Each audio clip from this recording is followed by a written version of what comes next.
came together to build the next generation of payment card protocols, and these will be coming out very, very soon. And I'm very happy that this theoretical work will ultimately touch 10+ billion credit cards. Maybe the credit cards you'll be using will actually come with formal proofs. So I think that's very exciting. And this pattern of attack and defense, etc., it occurs again and again and again. I won't even go into this slide, but I want to emphasize sometimes there's nothing as practical as a good theory. I'll say a few words about this slide. We did similar work on the 5G specification, which is being used for all mobile communication. We're looking at 5G AKA, which is Authenticated Key Agreement, used to authenticate the different parties. As you can imagine, we found attacks. So for example, I can make phone calls with my phone, but have the calls charged to Martin. Sorry, Martin, I'm going to pick on I do fraud on your cards, and I do fraud on your phone. And again, the problem, they were often very, very subtle. It had to do with the fact that protocols are developed as an art rather than a science, and we need better ways. Okay, let's draw some conclusion. Formal methods, symbolic reasoning, logic, semantics, these things really matter. You can, believe it or not, rob the bank with automated reasoning using a peer-improving tool.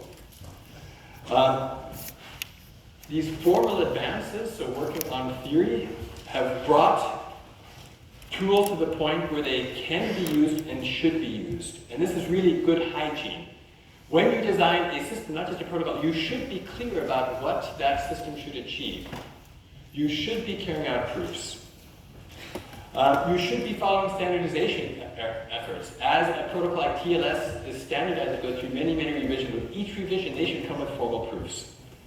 And the good thing is, these tools like Tamron are now advanced enough that you can actually do that. There are two challenges. One, complexity. We're up against very hard problems. For those of you who know about things like state explosion problems and undecidable problems, etc., we are up against these. You can't get around undecidability.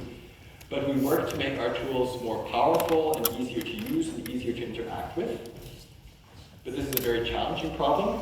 It's also the case for program verification. In the halting problem is undecidable, but still you can prove many programs terminate. So the question is, how do you build powerful methods for doing that? Another point is education.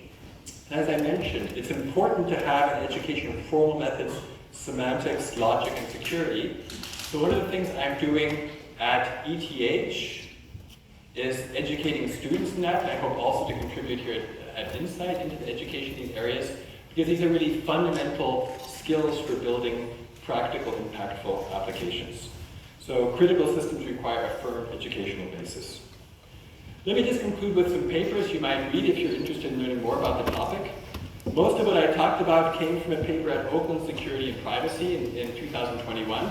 So I consider myself to be somebody who works mostly on theoretical problems, and then I try and apply them. But interestingly enough, this won the best practical paper award of the conference. So Oakland is really a top security conference, and I was really happy to win the best practical paper award.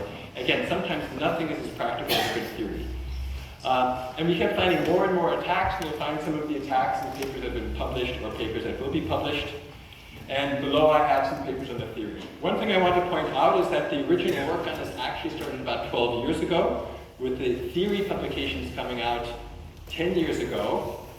For those of you who are looking forward to seeing theory moving into practice, it happens, it's real, but it does take time. You really have to first work on improving the foundations and building methods on top of them, and then building tools, and then training people to use the tools and applying them. It's a process that takes time, but it's immensely rewarding, and I encourage you to take advantage of these possibilities here at Insight. Thank you.